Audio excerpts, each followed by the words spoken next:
As part of paper 3 from 5 mantra career point, we are going to discuss certain descriptive questions.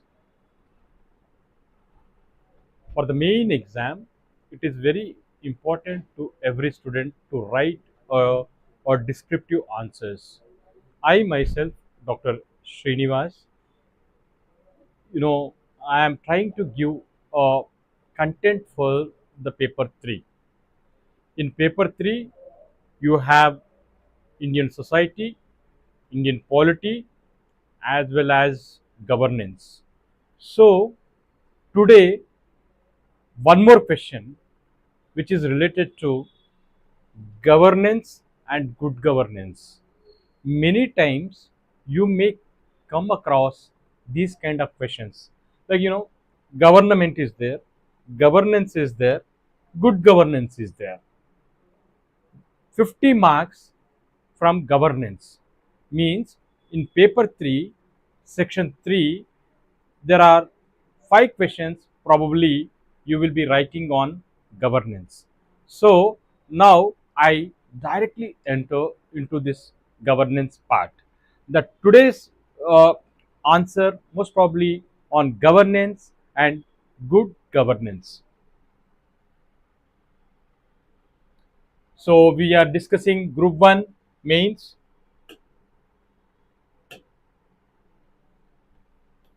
Group 1 mains paper is a descriptive. From 5 mantra career point, we have started English medium classes as well as Telugu medium classes for the mains exam. So anybody is interested, please reach out to 5 mantra career point.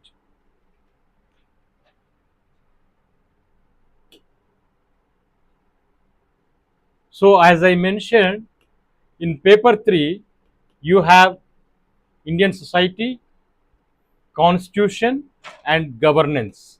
Here you will be getting 5 questions, here also 5 questions, here also 5 questions. Each question carries 10 marks. At the same time, you are expected to write this 15 questions in 3 hours of time. One more information is that approximately you need to write around 200 words, 200 words of each. Among these 5 questions also, 2 is compulsory and the 3 you will be having some sort of choice. For 2 questions you have to compulsorily, the student is supposed to write the answer. For 3 you will be getting one more choice of question. So from here you have to write 5 questions, from here you have to write 5 questions, from here you have to 5 questions. This is completely 3 hours, and most probably you need to put around 250 words for each question, based on your time availability.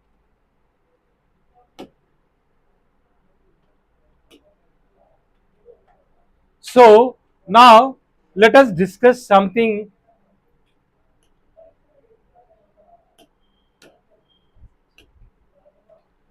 Today we will discuss question from governance. What are the some of the questions which are mostly expected from governance part? The third part of that paper 3. Now I have framed a question today here. The question is, discuss the concept of governance and important characteristic features of good governance. So the student would be able to understand what exactly government means, governance means, as well as good governance. If a student is having a comprehensive understanding on these concepts like government as well as governance as well as good governance, they would be able to write the answer.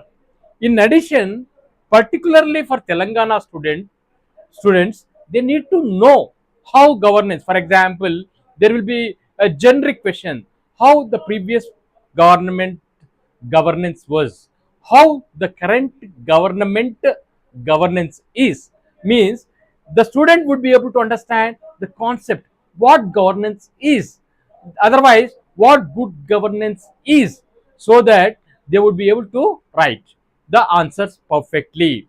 Anyhow, today we will start from the basics of the governance. What is government? I will give a layman example. Go to a village, talk to a person who is an agriculture farmer, then you can tell that our chief minister, our previous chief minister has built secretariat with 500 rupees crores. They had wonderful policies, they have wonderful vehicles, everything is there. They have 600 people, human resources. Then the agriculture farmer says, what matters for me? If they have 500 crores secretariat office, what is if they have very good collectorate office, what I am getting? We may ask, what is the use of that? Here we need to understand what government. Generally, when we think of the government, there we take physical structures and government legislations, and of course the rules, procedures, vehicles, infrastructure, and people. It never matters for that layman who is working in the field, or for that matter who is the person, what exactly that person needs. He needs the services, he needs the services from the government. So we need to understand government is a political system. In we have monarchy kind of government, we have democratic government. In India is the largest democratic government where people elect their own government. Means the political system of that particular geography being elected, that is called government. So how the governance is different?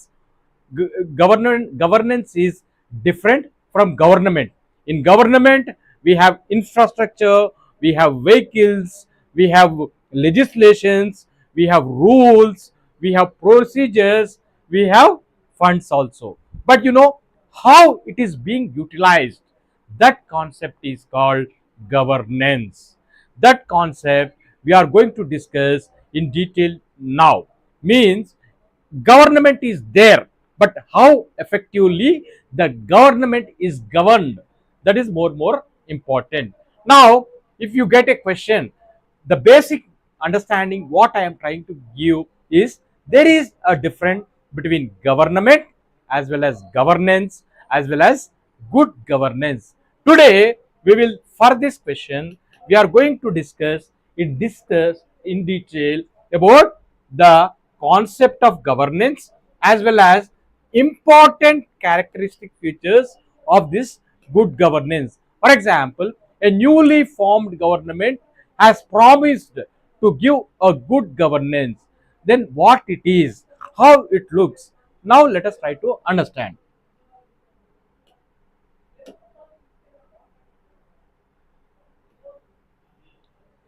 Now we will discuss in detail about this governance part. According to World Bank, generally we take this concept from World Bank, UNDP, and international organizations. So for the first time, the World Bank says governance as the manner. What World Bank has said regarding to governance is the manner in which the power is exercised in the management of a country's economic, social resources for development. Means the manner which the power is exercised in that particular region. For what? For the development, economic development, social development of that particular area. So the World Bank has given a definition, is that the manner which the power is exercised. That is the definition of the World Bank. Now again let us see, there are certain other organizations also had given you some definitions for this governance. So accordingly, the term governance includes public sector. Mostly, this is exercise in public sector, in government sector. Of course, it can be used for corporate sector also. They are also using the principles of governance. But as of now, we are talking about public sector management, accountability, means who is accountable for something. For example, the road, 5 kilometers road have laid, but who is accountable? Whether it is the chief engineer is responsible for that, whether it is the legislature is responsible for that, or whether the community is responsible for that. Means we will see in detail accountability, legal framework, what kind of legislations are there with regard to this governance, and the transparency and information. How transparent when the government is doing certain project, how transparent they are to the public. This all comes into your governance. United Nations Development Program, UNDP, the content of this particular class I have taken from the book published by me, and the article contributed by me for Dr. B.R. Ambedkar Open University. I have contributed this governance and also good governance part to that lesson in that book. So I thought this is going to be very useful for you, so that it is very simple, and it is very understandable language. So now let us try to understand. Here you have seen that governance has been quoted by World Bank. In the next area, the UNDP also defines governance. The another organization, United Nations Development Project, they also defined the governance. Beyond mere exercise of power by the state, what they are saying is, it is not only exercising the power of that state but the government. It means the exercise of power or authority, whether it is a political, economic, administrative, otherwise. Means if the government wanted to manage that people of that geographical area, maybe it may be political, maybe it may be economic, maybe it may be development activity, wherever they have to use the principles of the governance. Means to manage a country's resources, affairs. Means in this case, the every government, they have their own ideology, their principles to manage the resources of that particular area, particular state. It comprises mechanisms, processes, institutions through which citizens and groups articulate their interests, exercise their legal rights and obligations, and mediate the difference. Here we need to understand the government of the day, they should understand the people's interest, the people's human rights, the people's legal rights. Accordingly, they have to govern. They have to govern according to the aspirations of that people. It is completely accommodated in the definition of United Nations Development Program.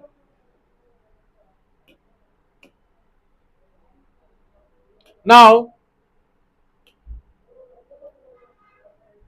according to UNDP, governance, again, governance is the exercise of economic, political, and administrative authority.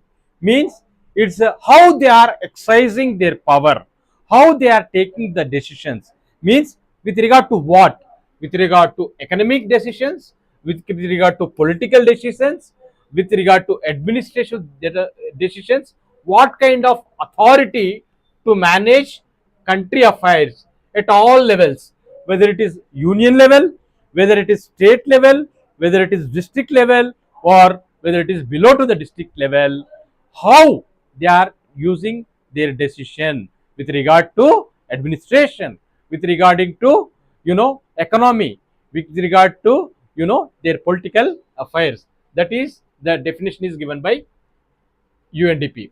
It comprises mechanisms, processes, and institutions through which citizens and groups articulate their interests. Again, the same thing means what governance has. It has the processes, the tools, the mechanisms where the interests of the people is being protected. So in the coming slides you will be able to understand very clearly what this governance is. Governance is, how effectively, how transparently, how you are working with the people participation. For example, any new scheme the government wanted to come up, whether that scheme is whether that scheme is being implemented according to the interests of the people or not, whether that scheme is implemented with the participation of the people or not. These all things will come to the picture. So here now, yes, the government is there, government has its own infrastructure is there, guidelines is there, legislation is there, and resources is there, but they are not functioning according to the choices of the people, according to the interests of the people. Means there the governance is very bad. Means if certain policies, if certain programs, if certain schemes are not according to the interests of the people, then that is a bad governance. So what exactly we have to do to get a good governance into the picture? Now let us try to understand. Now again we will look into in detail about the governance part. It is important to understand, recognize the distinction between governance and government. As I mentioned before, we need to understand there is a line between government as well as governance. Government refers to the machinery. As I mentioned, what government says, it is, it is a machinery. Machinery includes what? People, infrastructure, and the policies, and institutional arrangements for the exercise of sovereign power for serving the internal and external interests of the community. Yes, this is the straight away the statement of in English that government means, government refers to the machinery, institutional arrangements for the exercise of sovereign power for serving the internal and external interests of the community. What that community wants, what that people wants, whether it is internally, whether externally, who will take care of? That will be taken care by the government. Governance, again coming to the point, governance thereof means the process as well as the result of making that authoritative decisions for the benefit of the society. Here already certain machinery is there, but how that machinery is doing their work, that is called coming into the definition of your governance. When you look at Webster's dictionary, you can quote it. Webster's dictionary defines governance as the act or process of governing, especially authoritative direction and control. Here the govern, how you are governed, sometimes we may say that that particular government is very good, means not government, their governance is good because they are effectively responding effectively. This is one of the element of governance. They are very transparent. The transparent is one of the element of governance. They are very proactive, means that is one of the element of governance. So let us see, governance is a broader notion than government. Means the governance means very larger, very wider than government. State regime and is the interaction between formal institutions and civil society.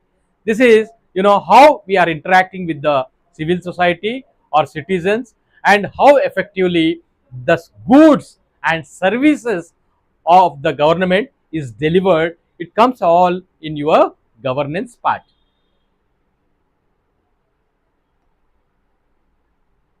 Now, let us understand, yes, what is meant by good governance.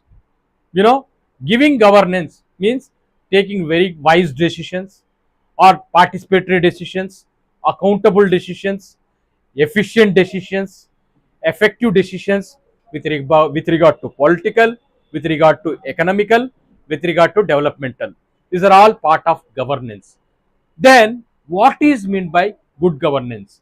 Let us try to understand the World Bank again. Again, you can quote this. The World Bank in its report governance, the World Bank experience 1994. Most probably, the concept of good governance has emerged from 80s, 90s, and 2000. Whenever you are implementing, whenever you are governing certain geographical regions, that should be with good governance principles. So, 1994 notes that good governance is optimized by predictable, open, and enlightened policy making. That is a transparent process. When the government is making certain policies, then you have to see that policy from the lens of good governance. Whether the policy is there from good governance, how it would be means it should be transparent. There shall not be any kind of hidden agenda. The policy which is planning to take it for the target audience, the person who it means to, it has to reach. So if you see for the last 30-40 years, whenever you see, if the GO is issued from any government office, at the last point they mention is, please upload this GO on the website. Means what? Means the policy shall be very transparent. So good governance, one of the element is transparent process. Bureaucracy imbued with a professional ethos, an executive arm of the government accountable for its actions, and a strong civil society participating in public affairs. We need to understand the executive. When you see executive at our level, who are the executive? From chief secretary, principal secretaries, secretary, district collectors, RDOs, mandal revenue officers, at the down level, village officers. All these people come into executive. Then World Bank definition, what is saying? The government, the bureaucracy, government accountable for their actions, and a strong participating in public affairs. Means what? Let us try to understand, in any action, in any delivery of services, in any good services, in any developmental activity, the executive shall be accountable.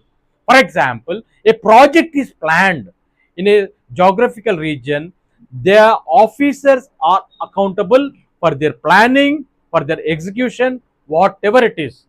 Similarly, the people of that region shall also be participate, means they have to participate, means whether they want project or not, whether what kind of project they required, how long they wanted to build it.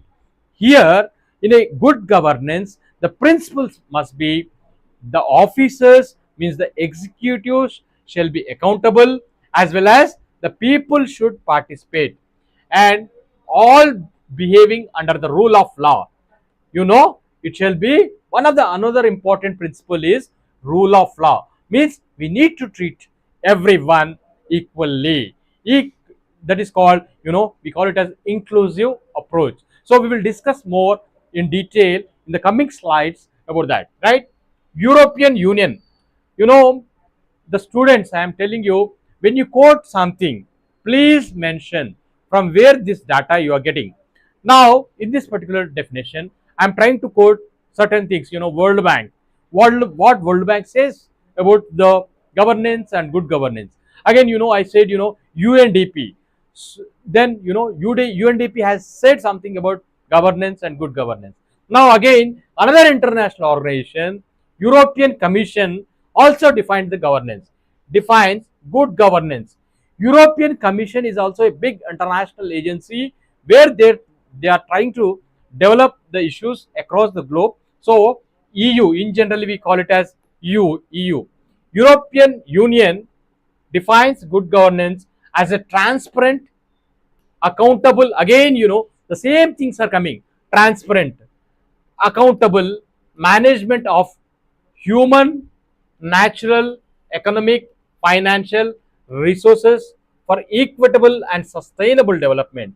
For example, the government, the state is implementing certain things for their people. It should be very transparent, it should be accountable, and manage the human resources, natural resources, economic resources, financial resources, very equitable manner. Again, coming to the point, if for example in Telangana, if the government wanted to have one project, it should be given equitable. You have to distribute for equitably, means the benefit of the project will get benefit by all. So in that, the decisions will be taken very transparently, very accountably. Okay, so now it entails clear decision making procedures at the level of public authorities. Means what? Means, for example, the policy says when they are taking, or when they are taking any decisions, whether that policy it comes under good governance or not. So here we need to understand, any government, any good government, they have their own policies, procedures, tools of good governance. So transparent public authorities, transparent, accountable institutions, primacy of law, managing and distributing resources, capacity building for elaborating and implementing measures to. Means here, any government, they should have certain processes on place to implement the good governance characteristics, good governance principles. Now, this must be little clumsy for you, but I'll take you to one more slide where you would be able to understand what good governance looks like, right? For example, you know, earlier, 30 years back, if a person wanted to take a license, he is not aware how much fees need to be paid, how many days he has to wait, what kind of documents need to be attached for his, you know for his application form. But as of now, because of this good governance, what it is there, it is said transparent. What one of the principle is transparent. Now if you just click on the website, you will get that, if you want license, you need to enclose certain documents. So automatically you will enclose those documents and you upload. So what is here means, for the last 25 30, from for the last 2 decades, the principles of good governance have been implemented. Before, it was not the process. What people used to do, they used to go to a middleman, they used to give a lot of money to that middleman, and that middleman used to make money out of us, and he used to give the license. But as of now, the principles of good governance is in place, so that transparently working. Again, one more important thing is that, uh, there is a accountability on the part of the officers. If that license is not given on within, there will be a time period, might be a 15 days mark, or 30 days, then the concerned officer, the concerned staff is questionable. So now you have seen that transparency is there, as well as accountability on officers is also there. But earlier it is not like that.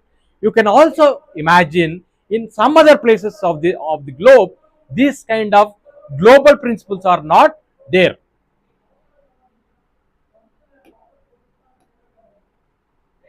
This is not. So this this picture gives wonderful example of good governance. We are expecting our concerned government has to have good governance. What a good governance is, you know, we came to know that taking wise decisions, taking effective decisions as part of good governance means the first one, we will come to that, accountable.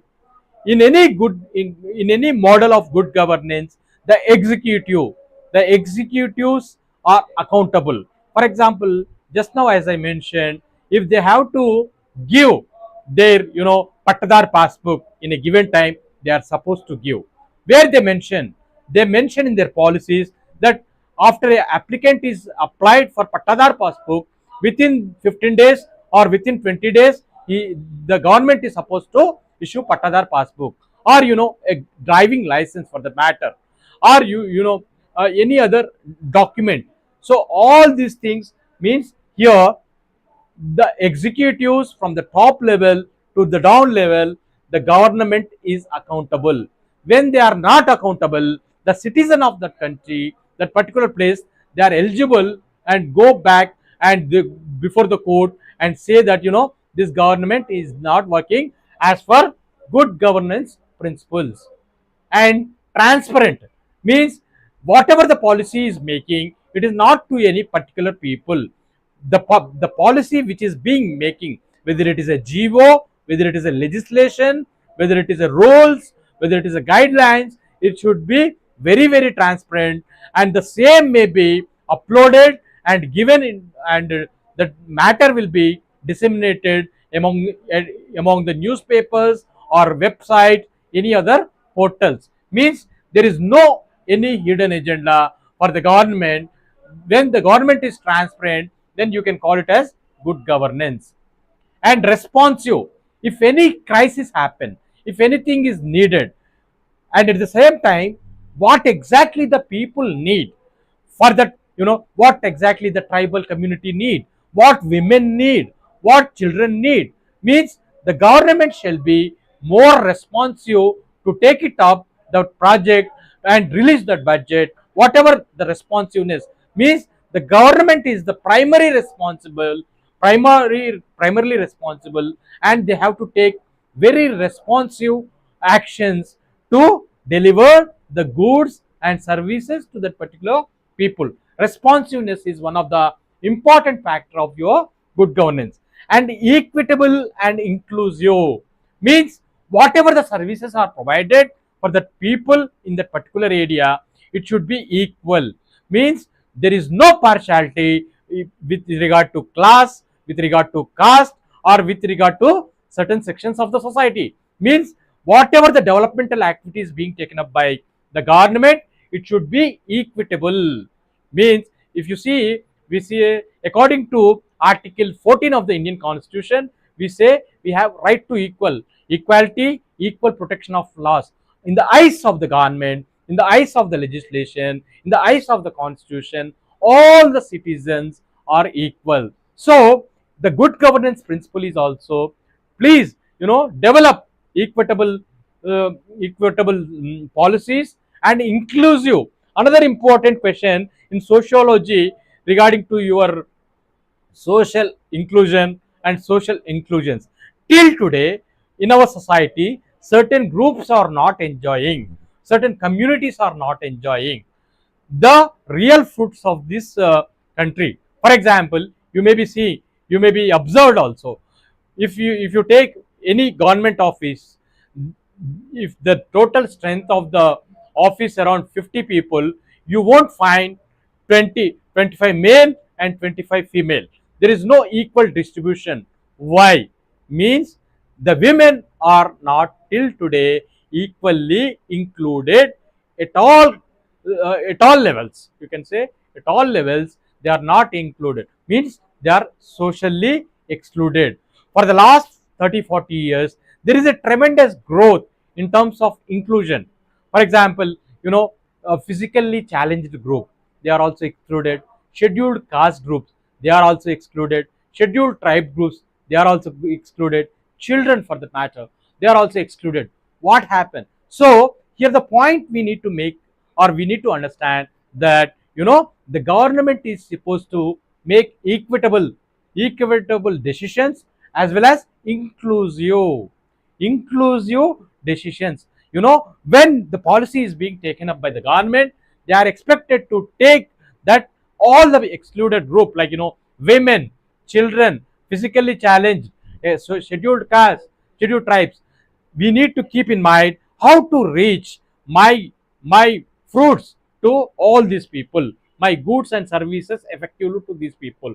So that is also one of the principle of good governance. If the policy can seen from the good governance lens, you can find that.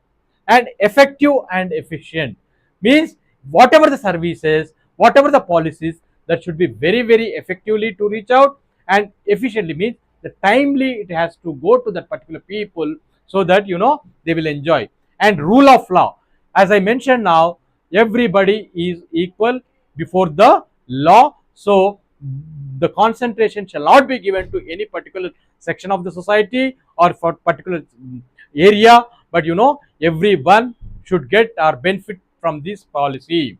And participatory, what exactly it is? For example, the government of Telangana, or at local level, any decision is taken, please involve the local representatives, local people. For example, if you want to take any policy with regard to scheduled areas, please involve the our people's participation. People's participation is one of the important element, in good governance. Please, what they want. For example, if you're taking any policy with regard to women, what exactly they want, involve women. If you want to take any policy, most of the time the people's participation is neglected in policy making. No, it is not like that. For example, the government wanted to make any policy with regard to students or youth, please bring some people, let us hear their voice. The government is intended to bring this kind of policy. What is your opinion? What is your voice? So that your policy is comes under good governance. And consensus oriented. Certain times, if the policy is going to make, many times there is some people say yes, some people will be neutral, some people say no. But at the end of the day, there shall be a consensus among different stakeholders, and they have to come to consensus which benefit for that people. So here we need to understand how really good to know this good governance have wonderful factors. Now, as an aspirant, for example, if you get this question, define governance and define the characteristics of good governance, you would be able to understand, oh, accountable, transparent, responsiveness, equitable and inclusive, and effective and efficient, and rule of law need to be maintained. Participatory, people's participation is must, and consensus oriented. If you understand what exactly these points, and as well as if you would be able to put 3 to 4 lines for each like here I try to mention the points in a very simple language. You can also make your language so that it would be easy for you to write. After this class, we are uploading the PDF of this presentation on our Telegram channel, as well as 5 mantra group 1 mains channel, main WhatsApp group, so that the aspirants would be able to see what exactly the kind of content for that particular question. Particularly from 5 mantra career point, we have been conducting these English medium classes and Telugu medium classes for the benefit of the serious aspirants of mains, because the knowledge, the expertise, the skills which have been gathered till today, we wanted to disseminate them, and we wanted to see them as a group 1 officers. Okay, now as I mentioned some of the features, now let us see line by line. I will discuss I will discuss line by line. What I said, one of the principles of good governance is rule of law. Now I'll go. One of the primary responsibilities of the state, means the government, is to build a democratic society, democratic and justice society. Means the state government, whether it is a union or the state government, they have to try to develop a democratic and justice society. Means in that society, irrespective of gender, irrespective of race, irrespective of color, everybody shall be treated, or caste, everybody shall be treated same, and the services will be given same. So if you want to create that kind of society, to achieve this, rule of law is the most essential element. You wanted to have a democratic society, you need to have in place rule of law. Means the rule will be, the legislation will be same for all the people.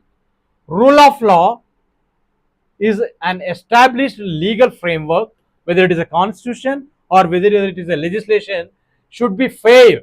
The law should be fair and enforced.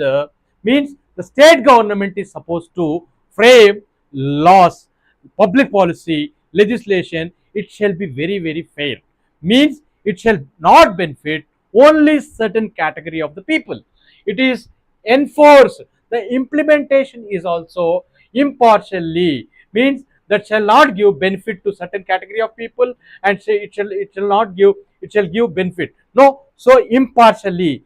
Before the rule of law says is everybody is equal. So that will be implemented. Particularly the laws on human rights.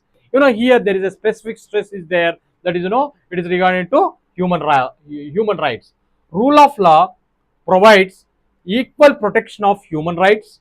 Means every individual will be getting their human rights of individuals, groups and organizations as well, and equal punishment under law. Means in a given geographical region, in a place or in a state, for that matter, everyone get a equal portion of rights, individual rights, community rights, as well as organization, and equal punishment.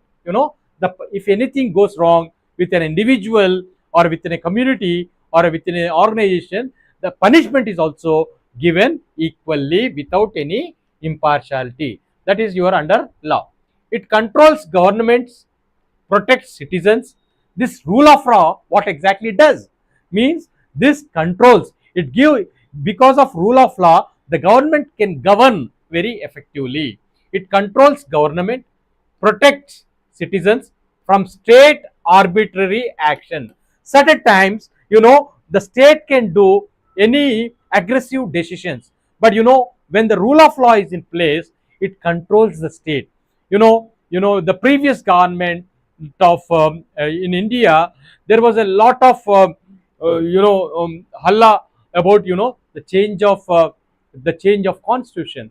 Why? Why the government wanted to change the constitution? When there is enough power in their hands, then the government tries to do something.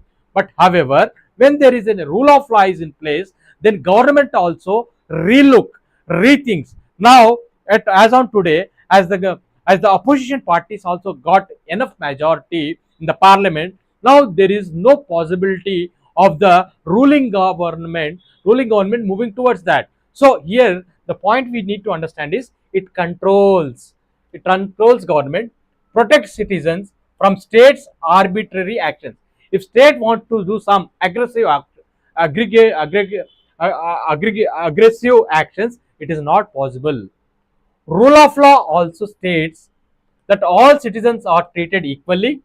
Yes, as I mentioned, all citizens are treated equally and are subject to the law rather than the whims of powerful. You know, all people live very happily, comfortably, not in the whims of powerful. It does not segregate powerless and powerful.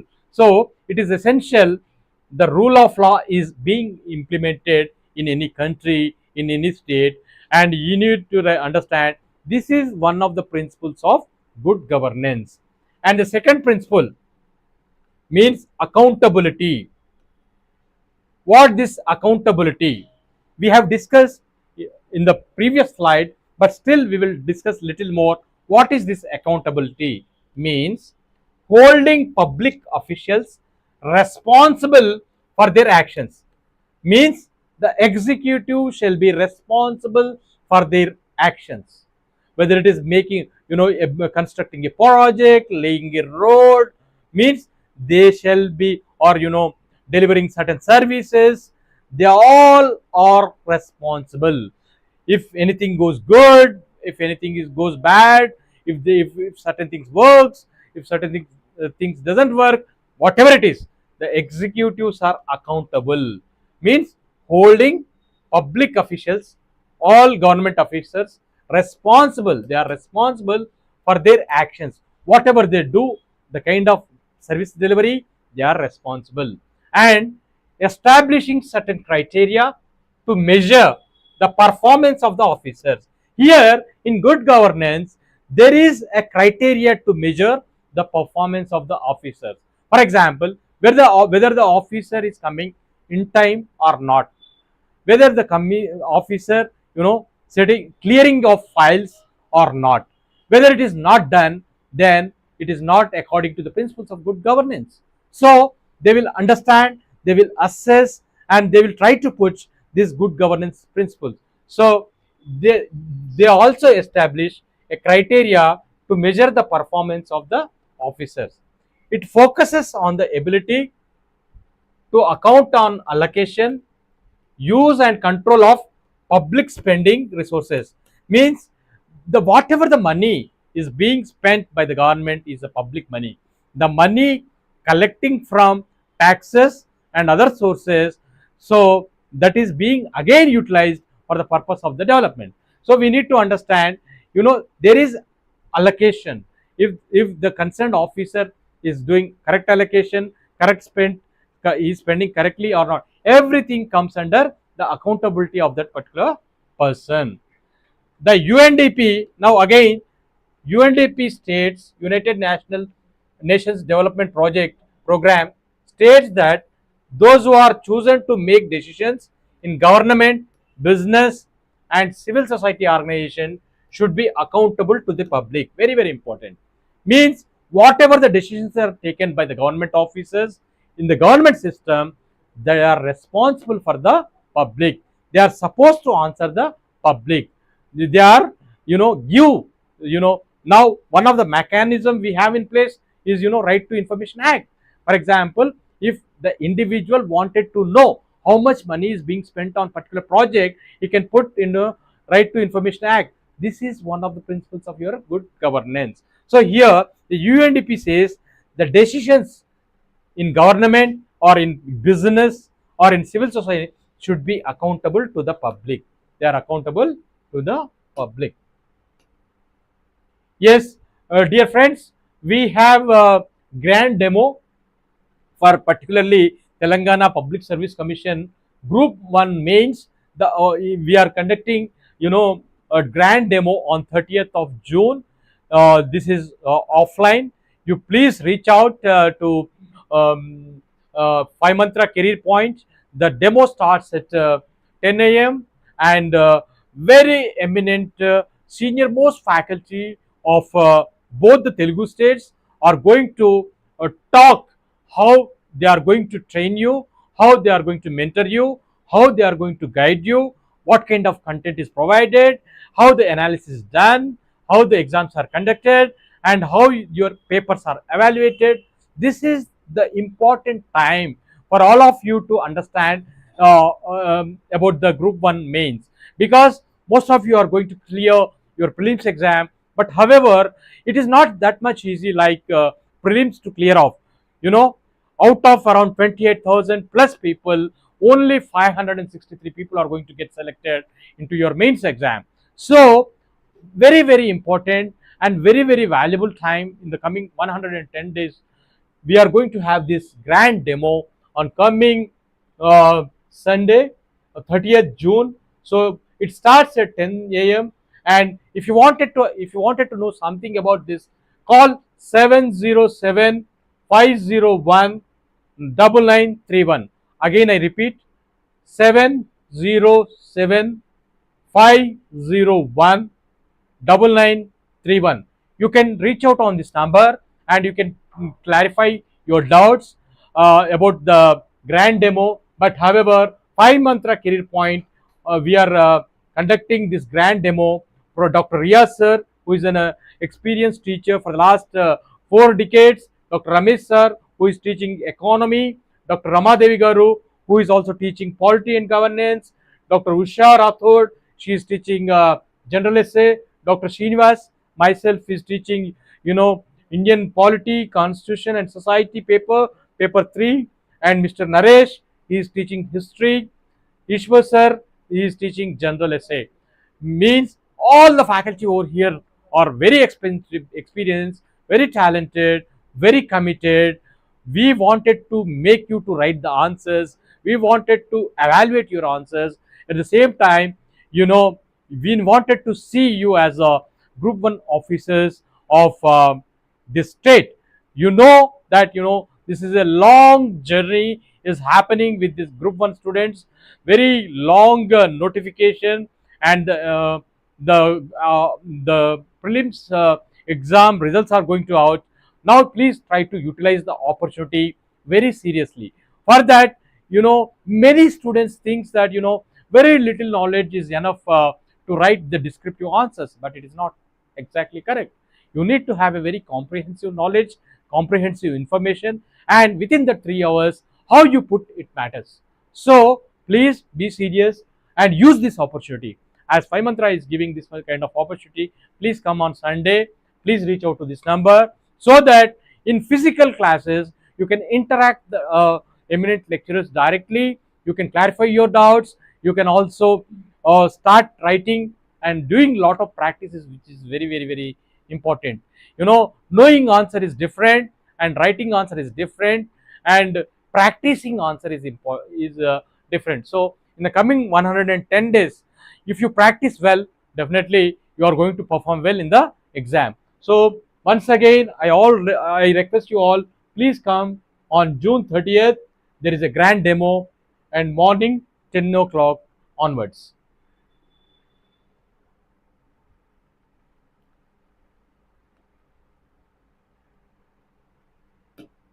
So one more important element in good governance is transparency. Whatever the policy is being made by the government, whatever the guidelines is being made by the government, whatever the guideline rules framed by the government, it shall all be transparent. Now, broadly understand what this transparency means. Means broadly, it means the public access the policies. If the state government is making certain policies, the people should be able to see what exactly the policy is, how it is going to affect their lives. Means they shall have. If you look at 3 decades ago, there was no proper access to any file, any GO. There was very lesser access. But transparency means having access to policies, strategies, of the government. If government is making certain strategies, it shall be, have, approach, access to certain strategies. It also means making public accounts verifiable. For example, if the government is intended to build a project with 500 crores, already they built it, but the public shall have an access to verify how much amount is being spent on what, who is the vendors, how they have built, how the tenders are filed, how tenders are called. So the public shall be involved and that should be verifiable. Providing for public participation in government, in policy making, in any government project. If the proposal is made, the people participation shall be needed. At least, it is not that only legislatures can sit, only executives can sit and go and give the goods and deliverables to the people. That is again top down approach. when people also involve with them in policy making, there is going to be a good policy. Means any law is made, any strategy is made, people involvement is important. And implementation, when that project is being implemented, whether it might be a road, whether it may be a thermal station, whether it might be any irrigation project, during the implementations also the people participation is important, so that they get to know the kind of decisions taken by the local legislatures and the executive on that part. So people in the implementation also the people participate, so that they are very transparent, how much money is being given, how many people are involved in work, how many days they have worked, how they have spent. So in implementation also people's participation is important, allowing contestation over decision impacting other lives of citizens. If the decisions are having impact on the people will be able to understand, and they will also give their hand to implement the certain projects. It also includes making available public scrutiny, accurate and timely information on economic, financial, and other market condition. Means when you involve people on, for example, I'll give a small example. There is a Anganwadi center in every village, mostly. In that village, if there is a committee, brings two women into that committee, so that the people participation is there. If that Anganwadi committee, if the women is there, she will be able to know how many bags of food is coming to that village, what kind of amount is getting to that Anganwadi center, so that she can do some sort of scrutiny. So without transparency, without accountability, without people's participation, it is it is going to only hands of few people. The good governance says it is not, the authority is not in the hands of only few people. It is equitable. Everyone on this land have their own share to take it. So good governance principles will work on. Now again, participation. Who has to participate? Where has to participate? As I keep on telling that, whether it is a road, whether it is a project, whether it is a school, whether it is a college, whether it is any kind of scheme, from the laying of the policy, formulating the guidelines, formulating of rules and implementation, and at this end the delivery of the services, involve people to whom, for example, you are making certain policies for scheduled castes, no one is there in that meeting of scheduled castes. It is not correct. It is a factor of bad governance. When you are making a good governance, involve. If you are making, for that matter, in the last previous government, if you see 50% are women in this state, but there was no women minister. Means, do you think that there is a good governance or bad governance? If you are good governance, you should involve certain people. Participation, it implies the process by which people, especially disadvantaged, marginalized, underprivileged, vulnerable, influence decision affect them. As I mentioned here, marginalized, underprivileged, vulnerable. Who are these people? Particularly women, they are not powerful till today. Children, they are not powerful. Physically challenged, they are not powerful. Scheduled castes, they are not powerful. Scheduled tribes, not powerful. So we call it is them as marginalized. They are marginalized. They are isolated from the mainstream of the society. Till today, in India, in villages, the scheduled caste people, hamlets or colonies are completely lost of that village. Means what? They are marginalized. They are isolated. So their participation is required on the policy. Underprivileged, whether it is a physically challenged people or whether it is women, whether children, they are underprivileged and influence and vulnerable. Sometimes these people are more vulnerable to certain decisions. So try to involve all the people in the decisions is believed that involvement of people like poor, handicapped, women in decision making leads to better design. What happens when you involve women, when you involve physically challenged, when you involve rural, when you involve scheduled tribe? What happens? What happens means there is a better design and implementation of public policies. Then, without involving them, the policy might be not good. But if you design involving them, the design will be good. In other sense, all members of the society have a voice or in a position to influence decision making and governance. So, when you involve all stakeholders, the primary stakeholders and secondary stakeholders, it would be good. That state must be having, you know a platform to involve all the people, and they also influence your decision making and governance principles.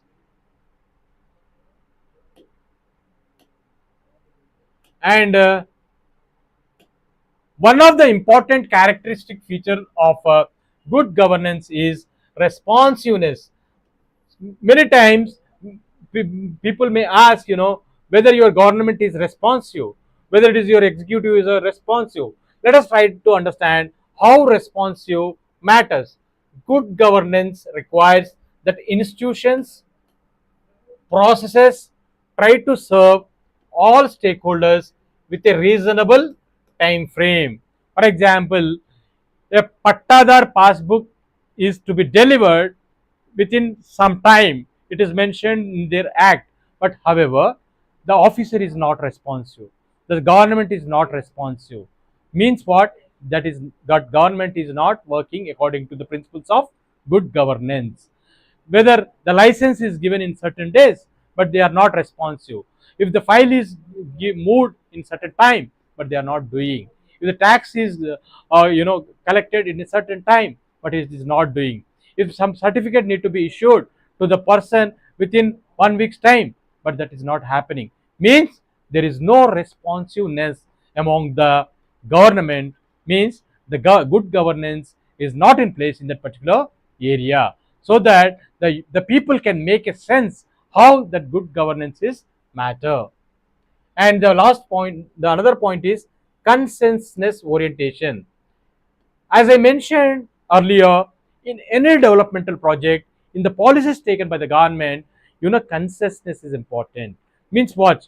Sometimes the ideology of the government may not be liked by the people or civil society organizations, but at some point of time, the government is supposed to, educate them, empower them what exactly they wanted to do. But however, if they have the strong ideological background of civil society organizations or people, the people also take sometimes further step and some back step.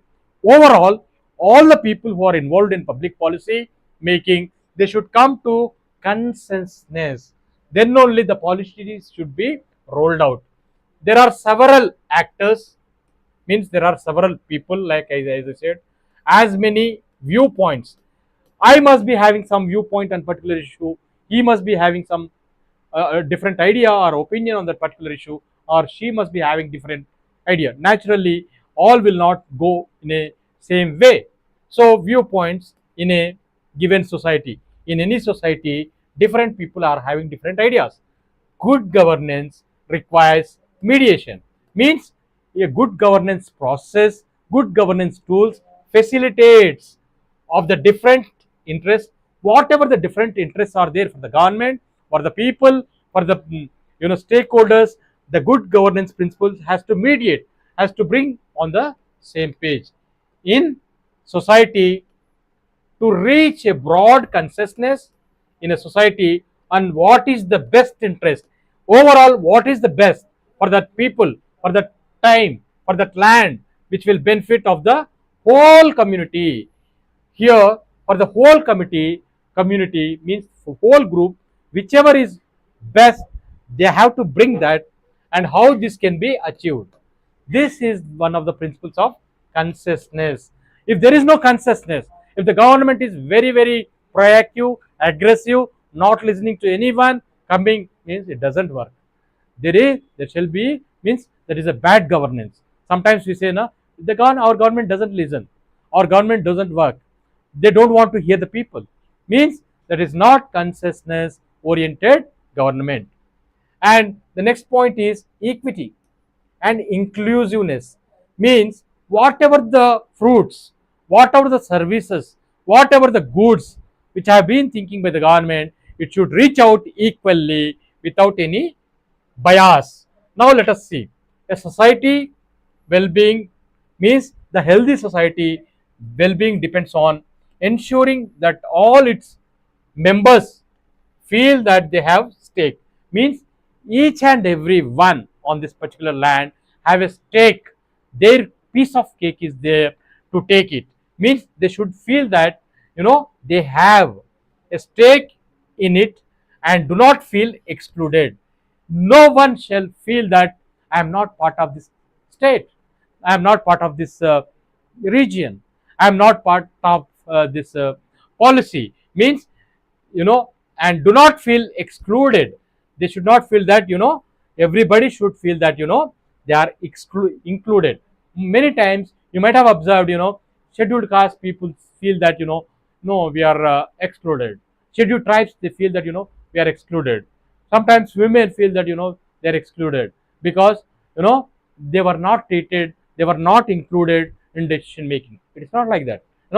Everybody should be included in decision duty, so that we can bring mainstream uh, from the mainstream of the society. This requires all groups, particularly most vulnerable, have opportunities to improve or maintain their well-being. Here we need to understand all the marginalized people, vulnerable people, everyone is having their own stake in the development of this region. So in the country, so everybody should participate. As I mentioned, inclusive. This is very, very important. You need to understand what is social inclusion, social exclusion. Who are till today, certain groups are excluded because of gender, means as I mentioned, all women, for example, the total population of the state, if I say around 3.5 crores, 50% are male and 50% are female. But many times still today males are dominated on certain. I will give one example. How many auto female drivers are there in your town? No. Why? Means still today certain professions are dominated by male. How many bank officers are there? Oh, 60-30 ratio. That kind of things you need to. So if suppose if the total population is divided by 2, the portion is same, then why again male is dominated in this particular society?